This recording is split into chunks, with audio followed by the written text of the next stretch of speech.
Neat 2020 ఫలితాలలో NSR impulse విద్యార్థుల ప్రభంజనం. ఆల్ ఇండియా కేటగిరీలో థర్డ్ ర్యాంక్ సాధించిన శ్రీశాంత్ కు మా అభినందనలు. ఇంతటి అఖండ విజయానికి ప్రోత్సహించిన అధ్యాపకులకు మా కృతజ్ఞతలు. 2020 జేఈఈ మెయిన్ ఫలితాలలో ఎన్ఎస్ఆర్ ఇంపల్స్ విద్యార్థుల ప్రభంజనం. ఆల్ ఇండియా అన్ని కేటగిరీస్లో 18, 35, 251, 253, 582, 606, 778, 780, 812, 821, 1031, 1039, 1303, 1575, 1654, 1753, 1754, 1978 ర్యాంకులే కాక మరెన్నో ఉత్తమ ఫలితాలు సాధించిన విద్యా సంస్థ ఎన్ఎస్ఆర్ ఇంపల్స్. ఈ ఫలితాలు సాధించడానికి కారణమైన లెక్చరర్లు మరియు తల్లిదండ్రులకు మా కృతజ్ఞతలు. NSR impulse educational institutions.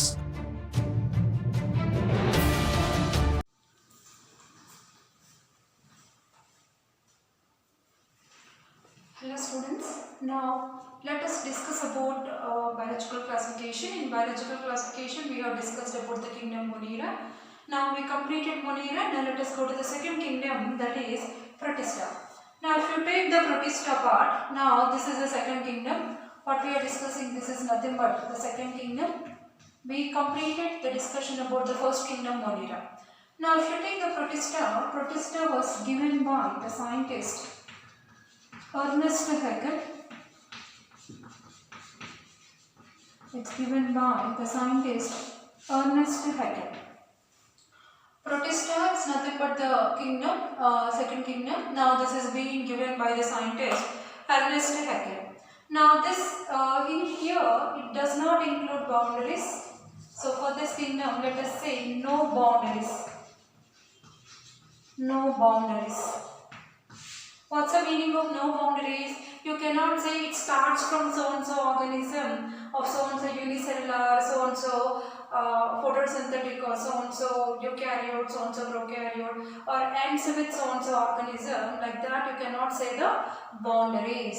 So here, of course, you can say that here it acts as a link between, Monera and higher plants and animals. Higher plants and animals. It acts as a link between higher Monera and higher plants and animals. So this is connecting link between Monera, higher plants and animals, but actually you cannot define the boundaries where it starts with what organism it starts and with what organism it ends. We cannot say the boundaries. Right? Now, apart from this, this Protista includes unicellular eukaryotes. It includes unicellular eukaryotes.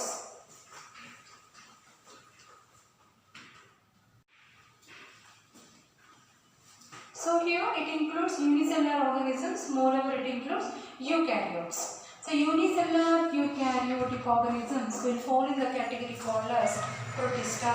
So if you take here, these generally they contain membrane bound nucleus.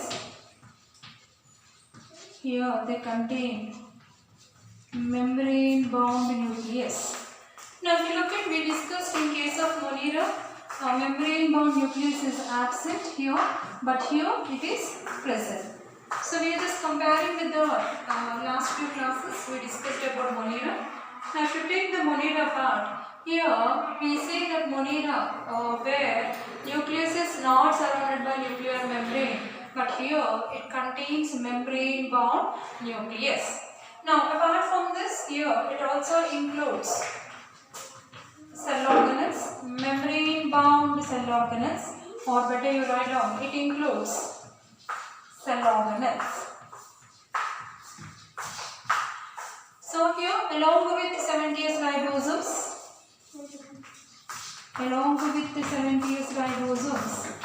it includes even other cell organelles.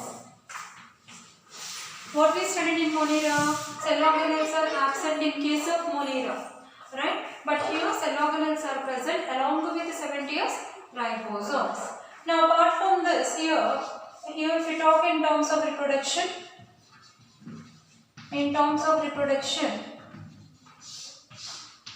asexually it reproduces by formation of spores.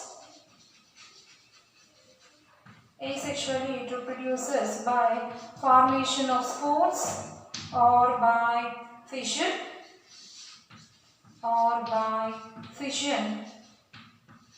whereas sexually it reproduces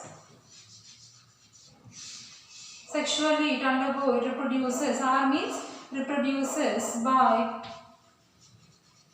formation of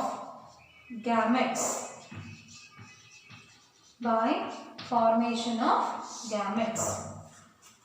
So here if you look at here, reproduction process if you take, they reproduces asexually by formation of spores. We have different types of spores produced, or they undergo asexual reproduction simply by breaking down, that's by fission. And coming to sexual reproduction, here you can see formation of the gametes. But formation of gametes is absent in Monera, and even formation of spores, fission is also absent in Monera.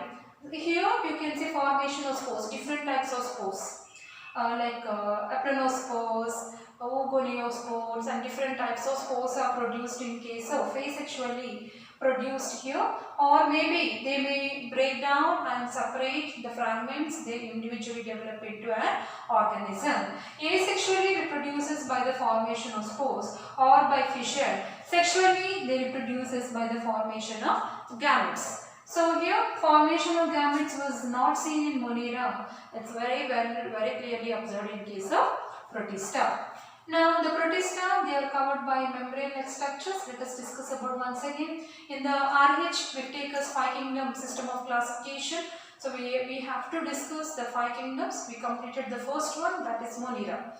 Monera we completed. Then what's the second one? Protista. Then followed by fungi, plantae, animalia. Now we are discussing about Protista. Let us study about Protista here. The scientist who has given Protista is Ernest Haeckel. And this Protista has actually no boundaries to define where to start and where it will end, we don't know. And there is a link between Monera and higher plants and animals. So here the starting organisms Monera, then continue with the Protista and then ends with higher plants and animals. Now it includes unicellular organisms, moreover they are eukaryotes. What about Monera? Monera includes unicellular organisms and prokaryotes. Right? Monera includes unicellular organisms and prokaryotes, but here Protista includes unicellular organisms, moreover they are eukaryotes. And here membrane bound nucleus is absent in Monera, but membrane bound nucleus is present in case of Protista. Cell organelles along with 70S ribosomes are present in Protista, whereas cell organelles, membrane bound cell organelles are absent in case of Monera. What we are doing here, we are just comparing. For the last class we studied about Monera. We understood all the characteristics of Monera. And if you study Monera for the last few classes, if you leave it aside and if you concentrate alone Protista and without having comparison, then you cannot answer most of the questions because most of the questions are interrelated. So suppose if I say yesterday if I studied Monera, keeping Monera characteristics in the mind, now I am learning Protista. After we learn Protista, we need to compare. Monera has what Protista does not. What Monera does not have characters, and those characteristics are present in Protista. What are those characters? What is absent in Monera? What is present in Protista? Like that, if you make comparison with yesterday's Monera characteristics with Protista and everything, if you can compare with the previous classes, what was the concept dealt at that time and what was the concept today? Is there any interlink with the concepts or the what you call topic and subtopics and examples? If they are repeated, if you can revise it, interrelated aspects, you will become very perfect. Right? Now, and to come into the process of reproduction, they reproduces asexually by formation of the spores. Even formation of spores wasn't not observed in Monera. Formation of spores observed in case of Protista. Or asexually they reproduces by fission. And sexual reproduction occurs by the formation of the gametes. Okay, even formation of gametes is absent in Monera but present in case of protista. Now let us continue further here. Now if you look at, as we are discussing the process of reproduction here.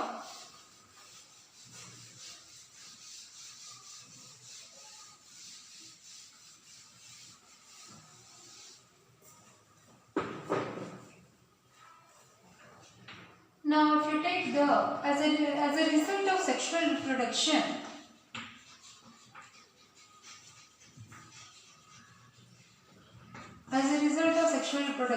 it produces a specialized cells. It produces a specialized cells, and these specialized cells are generally called as. So during sexual reproduction, specialized cells produced called as oxospores. Okay, in some cases, in some organisms belongs to protista. During sexual reproduction, there is a formation of specialized cells. At the time of fusion of gametes, there is a formation of the zygote. Don't worry, these things we will study in detail in the coming classes. I repeat again, there is a fusion of gametes. When gametes are fused, there is a formation of zygote. Zygote leads to development of some specialized cells at the time of sexual reproduction in some of the protista organisms. Thus, during sexual reproduction, there are some specialized cells produced. They are called as oxospores, or also called as rejuvenatory spores. Rejuvenatory spores, or also called as restitution spores. Also called as restitution spores. So here the specialized cells which are produced here, they are called oxospores, because these spores, they overcome unfavorable environmental conditions. During favorable conditions, they germinate and again they develop into whole organism. That's why they are called rejuvenatory, meaning when conditions are favorable, again they become active. These spores will become active. Again they produce the whole organism, or also they reproduce in the organism. So they are called rejuvenatory spores, or also called as restitution spores, or also called as oxonospores. So if you take these are nothing but produced, these spores are produced as a result of sexual reproduction and have the characteristic of protista. So I am telling the most important characters. Try to remember. In protista during sexual reproduction, specialized, this point is very, very important. So I am repeating, listen carefully. So during sexual reproduction, there are some protista organisms. After fusion of the gametes, there is a formation of the zygote, and zygote leads to formation of specialized cells called as oxospores. Rejuvenatory spores are also called as restitution spores. Now these spores again rejuvenate and develop into complete organism. This is one characteristic found in case of the members of protista. Then another characteristic is generally protista organisms. These organisms are covered by some protistans. Let us take P. P means protistans. Some protistans are covered by protein-rich layer. Are covered by a protein-rich layer. This protein-rich layer or itself is also called as pellicle. This itself is also called as what? Pellicle. I repeat again. Some protistans are covered by the protein-rich layer, or itself is also in some organisms is called pellicle. These organisms are surrounded by a layer. The layer, it covers and protects.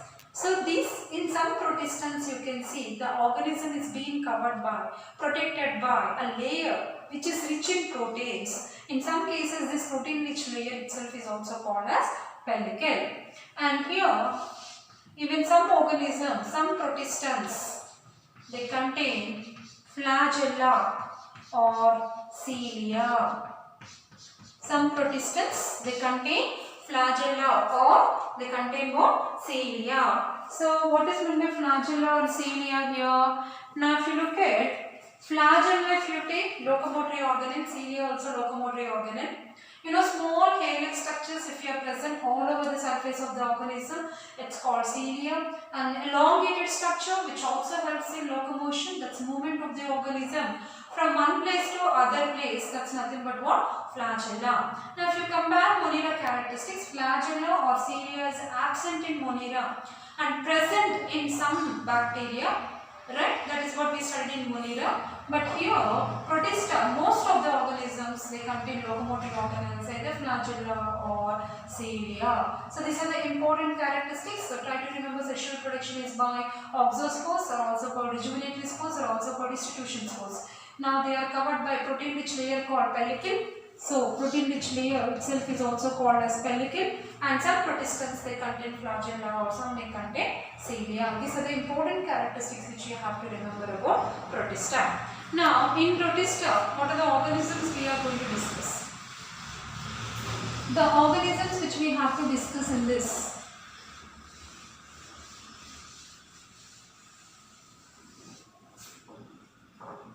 So protista in this, let us study about, it includes, there are so many organisms will fall in the category called protista, but we are taking few for our study. The first one is nothing but chrysophytes. Protista includes chrysophytes. Then apart from this, dinoflagellates. Dinoflagellates. It includes so many organisms. We are taking few categories for our understanding. Now, apart from this, even we are going to study about euglenoids.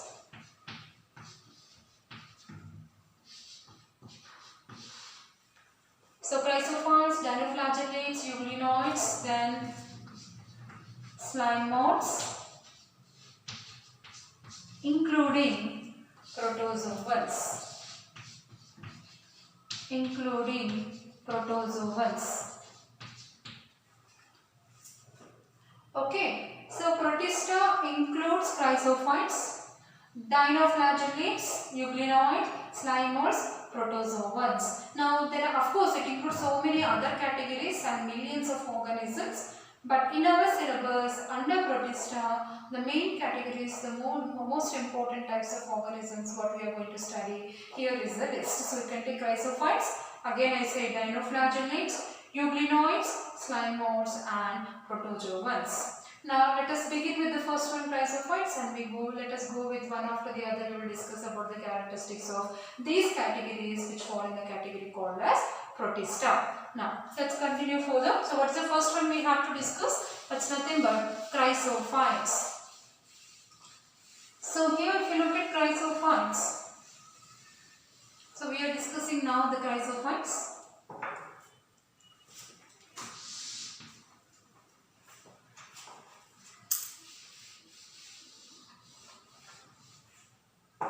So let us keep the heading as chrysophytes. Now if you take the chrysophytes are also called as, so I am trying to give you different terminologies. We call chrysophytes. They are nothing but, they are also called as jewels of the plant kingdom. They are also referred as jewels of the plant kingdom, or also referred as chief producers of the ocean.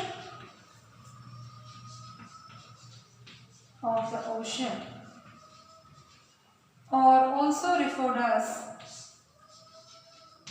diatomaceous earth. They form what is called diatomaceous earth, and they are also referred as, they form Kieselguhr.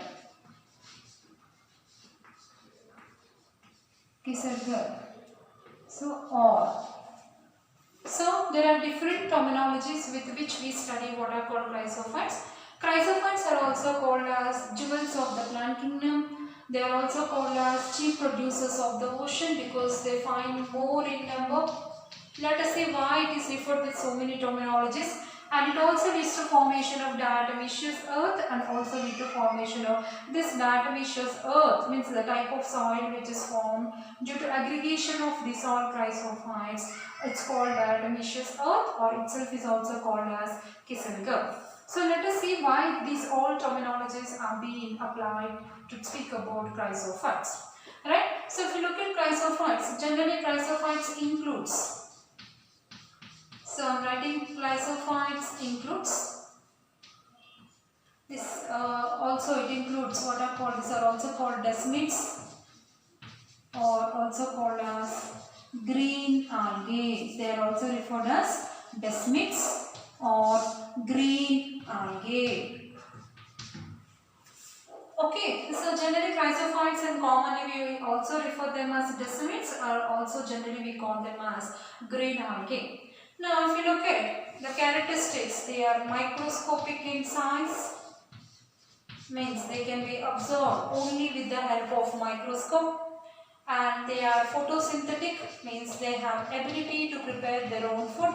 They are photosynthetic in nature. They are microscopic and they are photosynthetic, meaning they can be visible, very small, tiny, invisible, floats on the surface of water, can be visible and observed only with the help of microscope. In the microscope, when you keep the sample containing the water with floating organisms, then you can see very clearly chrysophytes. And they are autotrophs on photosynthetic. They have chlorophyll containing pigments. They prepare their own food material. So the total story here is speaking about what? Chrysophytes. Now, apart from this, they float passively,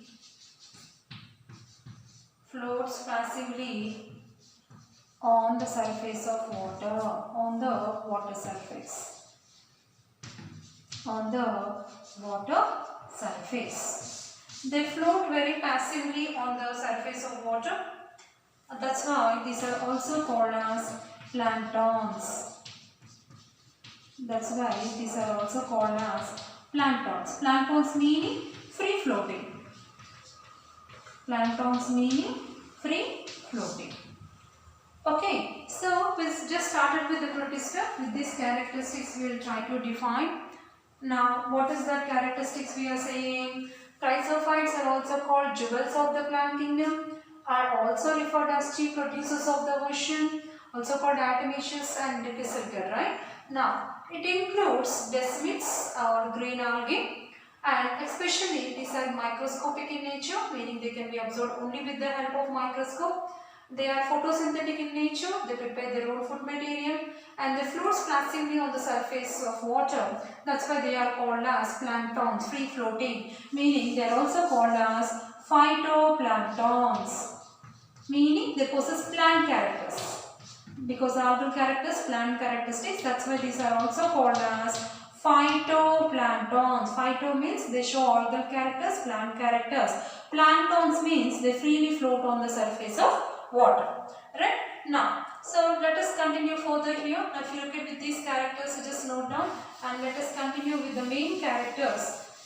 If you look at here, main characteristics, if you look at, they appear in different shapes and different sizes, and they glow and they shine on the surface of the water. In different pattern of designs they occur, and that's why they are also called as jewels of the plant kingdom. They occur in more quantity, floating on the water. Millions of these organisms floats on the surface of ocean, and majorly ocean contain for chrysophytes, desmids and green algae. That's why they are also called chief producers of ocean.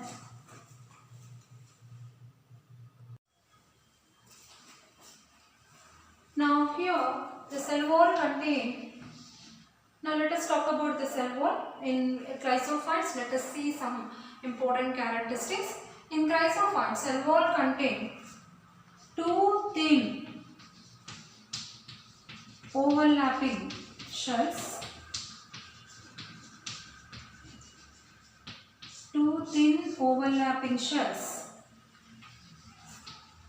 one above the other,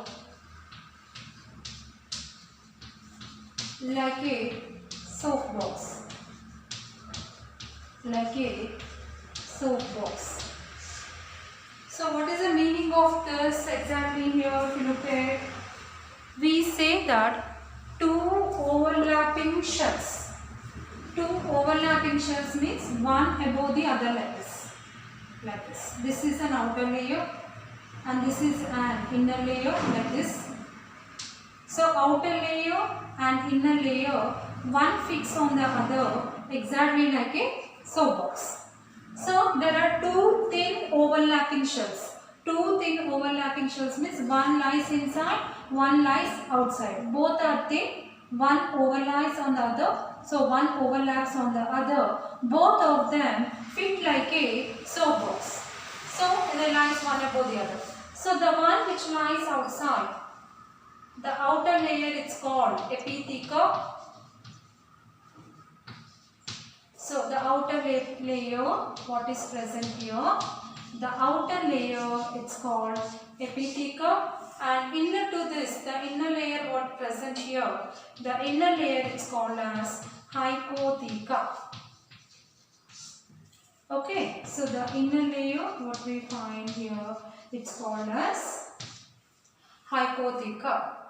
Outer layer is called epitheca, inner layer itself is called hypotheca. So two thin overlapping shells, one lies above the other, both of them fit like a soap box. The upper layer what we find here, this upper layer is called as epitheca, and inner layer what fits inside it's called as hypotheca.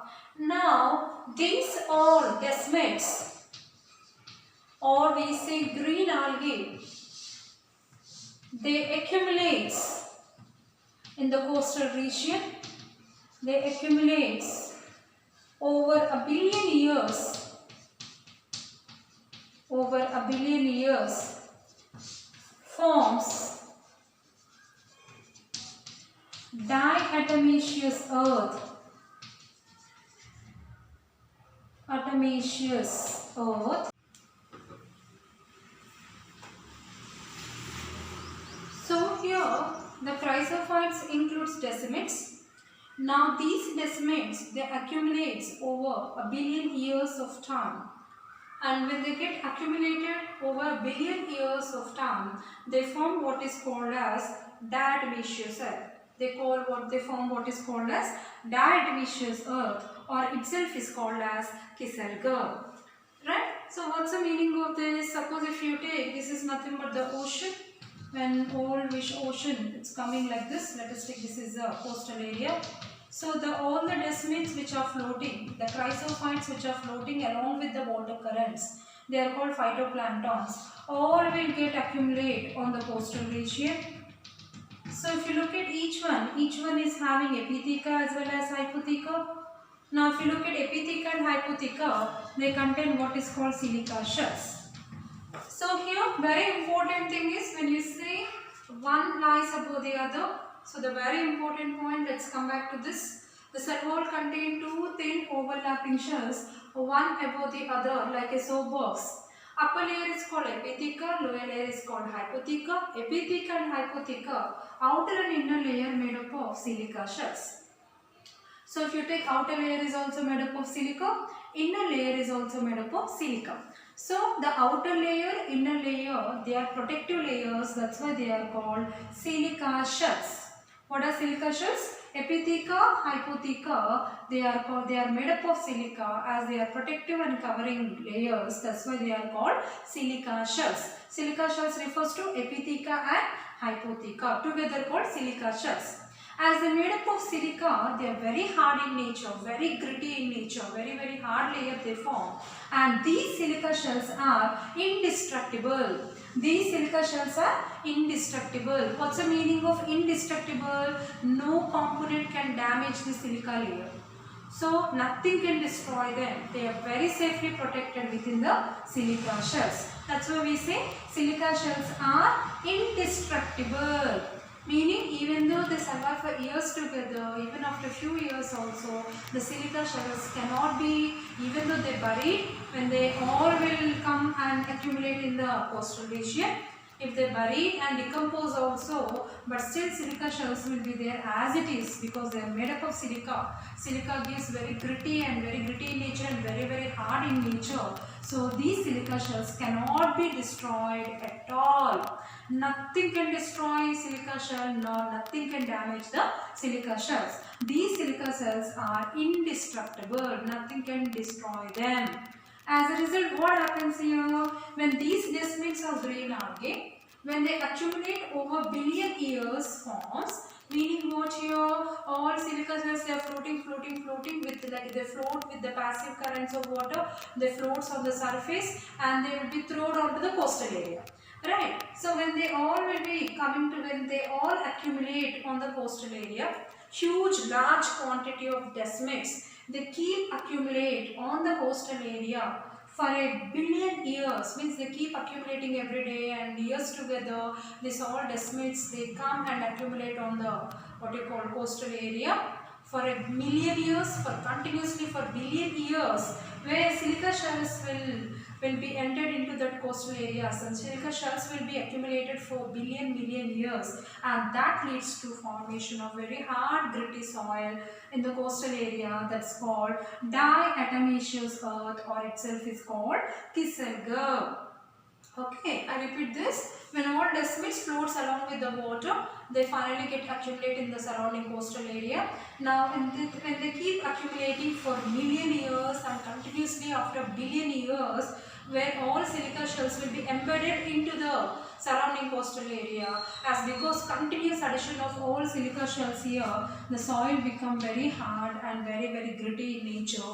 And this gritty soil, very hard soil, which is with silica, because silica cannot decompose nor it cannot be broken up, as it get embedded as it is like a shell, and silica makes the soil very hard and very gritty. That coastal area with silica shells, it's called now diatomaceous earth, or itself is called Kieselguhr. That's very important. Now if you look at this diatomaceous earth or Kieselguhr here,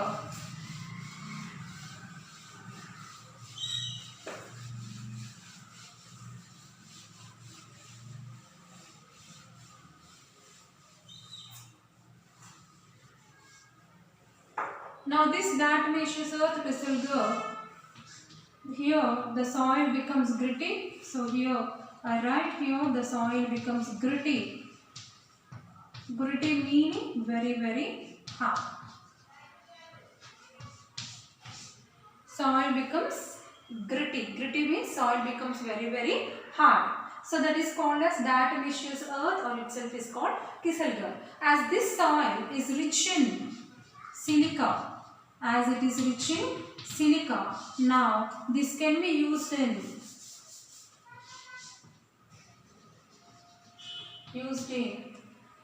polishing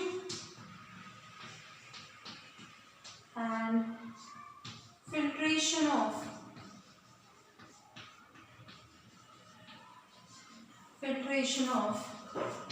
oils as well as syrups, and also used in preparation of paints and other decorative items.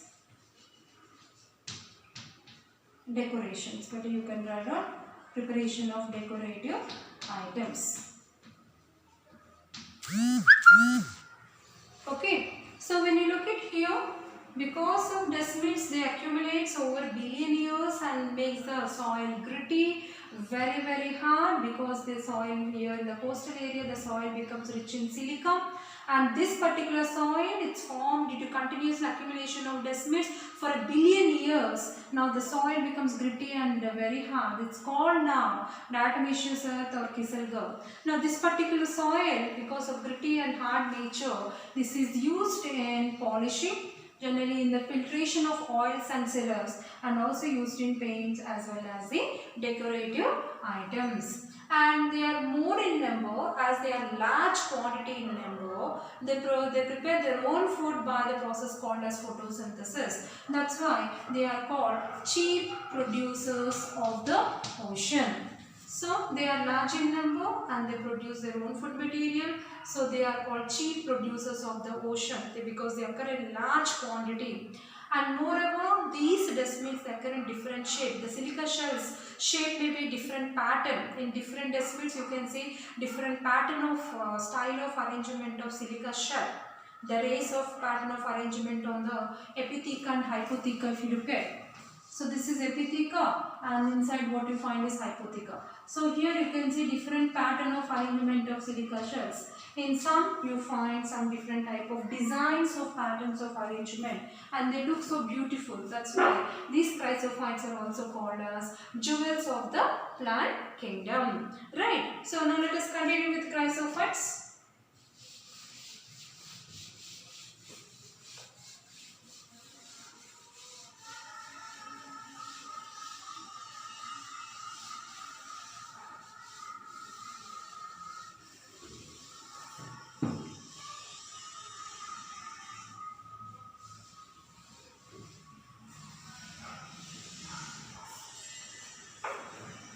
Now let us continue with the chrysophytes. Now here, based on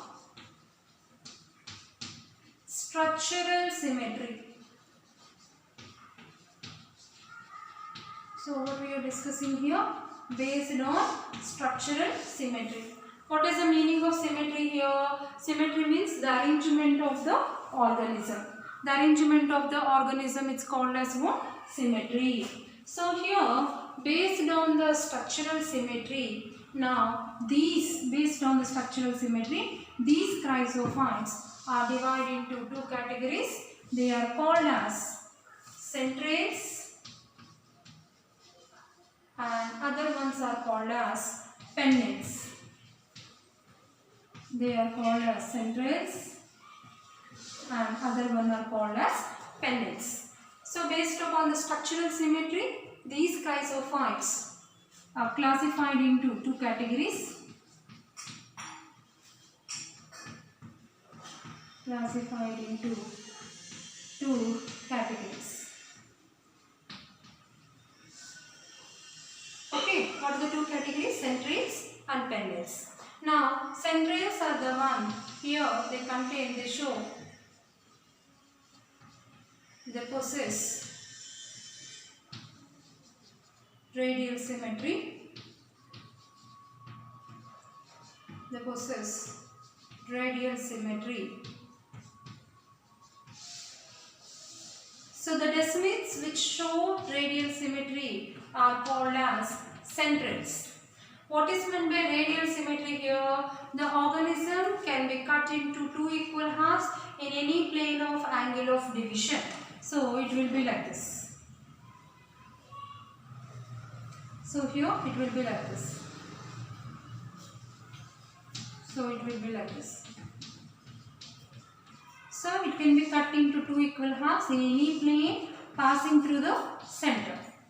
Right. So when the organism's structural symmetry, if you take into consideration, if they possess radial symmetry, what is meant by radial symmetry? It can be divided into two equal halves in any plane of angle of division. So it can be cut into two equal halves. That's called radial symmetry. Some of the desmids, some of the green algae, they possess radial symmetry. They contain radial symmetry structurally. They are called as centrales. They are referred as what? Centrales. So the desmids with radial symmetry are called as centrales. And the organisms, here they possess, here some of the desmids, they possess bilateral symmetry. What do they possess? Bilateral symmetry. The organisms which they possess bilateral symmetry, okay, the organisms which possess bilateral symmetry are generally called as pennants. Okay, the organisms which contain radial symmetry are called centrales, and the organisms which contain bilateral symmetry are called pennants. Now how do they look? They will be like this. So one overlaps onto the other like this. So here this is epitheca and innerly you find hypotheca, or they will be like this. vertically they will be like this. One fits into the other, epitheca and hypotheca. So it will be like this. So same, this also can be divided as bilateral symmetry.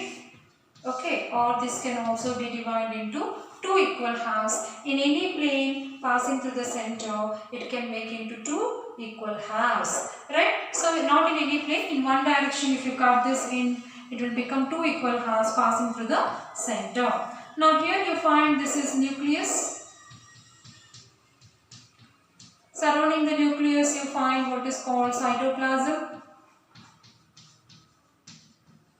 Now here and there you find an empty place which is called as a vacuole.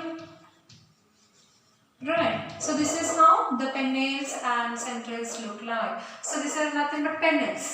So pennales are nothing but the organisms, they possess what is called a bilateral symmetry. Pennales, they possess bilateral symmetry. What is bilateral symmetry? In one plane, these organisms can be divided into two equal halves. They may be horizontally, they can be aligned, or they may be aligned vertically. If they can cut into two equal halves in one plane into two equal halves, it's called as bilateral symmetry. Now if you look at it, may be vertical arrangement or it may be horizontal arrangement. Now if you look at, this is called as upper layer called as epitheca. And inner to this is called as hypotheca. Now hypotheca fits into epitheca.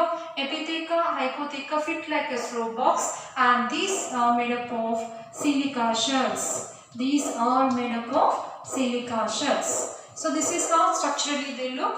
The ones which possess radial symmetry are called centrales. Based upon the structural symmetry, isophytes are classified into two categories. Try to remember, first one is centrales. The organisms which possess radial symmetry are called centrales. And pennales, the organisms which possess bilateral symmetry are called as pennales. So it can be divided into two equal halves in one plane. Here it can be divided into equal halves in any plane. Now if you look at structurally, outer layer is called epitheca, inner to that hypotheca, they are made up of silica shells. Center you find nucleus, cytoplasm is there, along with that here and there. Structurally if you look at, you find what are called as vacuoles. So this is how we make the structural differences between pennales as well as centrales. Intermediate విద్యారంగంలో అగ్రగామి మన NSR impulse education institution. IIT, JEE అయినా, neat అయినా తిరుగులేని విద్యా సంస్థ NSR impulse.